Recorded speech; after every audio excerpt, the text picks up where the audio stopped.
8 Premier League managers, Stuart, have vacated their posts so far this season, currently just 2 short of the record of 10 exits. I wonder, are we set for a Premier League managerial movement record this season? If so, why is this happening?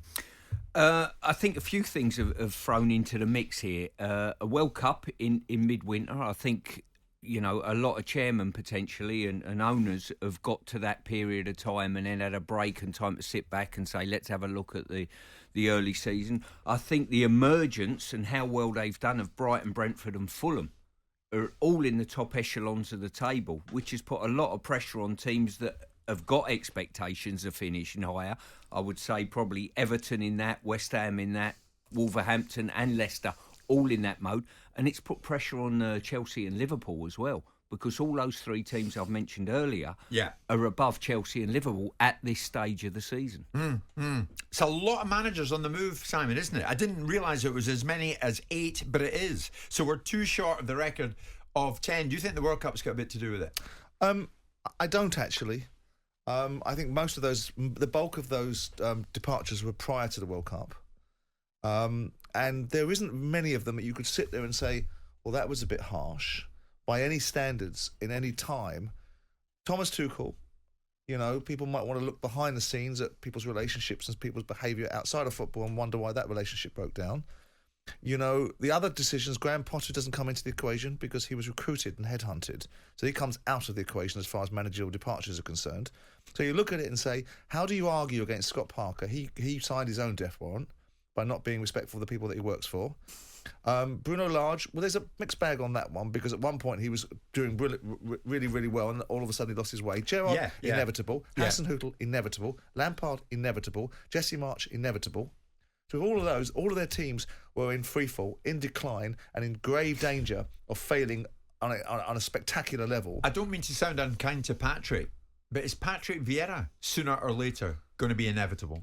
Well, I don't see that argument. Palace. There's no love from between me and the owners of Crystal Palace, specifically Parish, but I don't see any background story as to why Patrick Vieira is. I do think there's an element of sometimes he gets a bit of a puff piece and gets a bit of a pass sometimes because of his reputation. But ostensibly, Palace have morphed from a rather pedestrian, difficult to watch side under Roy Hodgson, was very pragmatic, difficult to beat, kept him in the division, did their job. That's what it said on the tin. That's what he did. To a much more exciting side with much more dynamism under Patrick Vieira, and they're 12th in the league. Where do you expect Palace to be? They're 12th in the league, but sure, they've won 6 and 21. Yeah, a couple of things there I would sort of throw into the mix here. I think, where do you expect Palace to be if they're not 12th in the league? I think there's probably in and around, probably where I would expect them to be at this stage.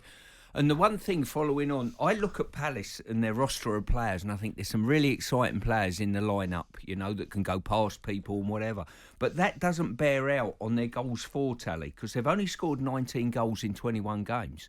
And that's their Achilles heel at the moment. I think their record with goals against isn't bad at 29.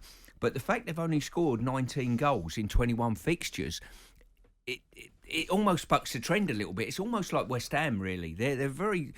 In a comparison with West Ham, you look at West Ham and you think, look at their roster of players and the recruitment they had, you think, well, there's goals coming to the club.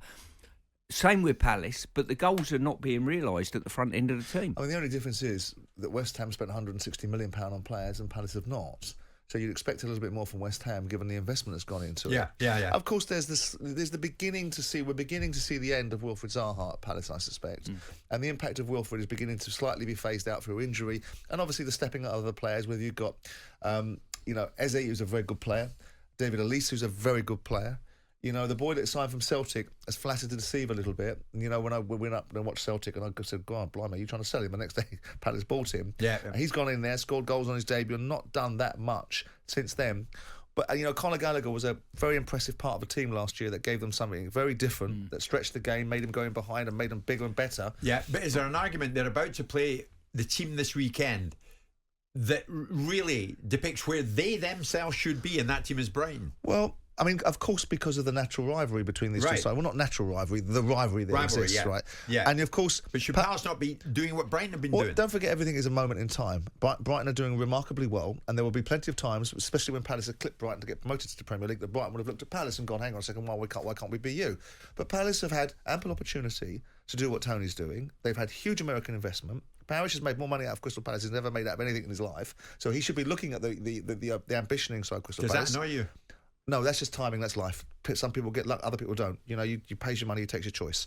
But the bottom line is Palace can't expect that much more, because if they're either going to be very, very, very, very good at their recruitment, or they're going to be very, very brave at their spend. And I'm not entirely sure that they're either.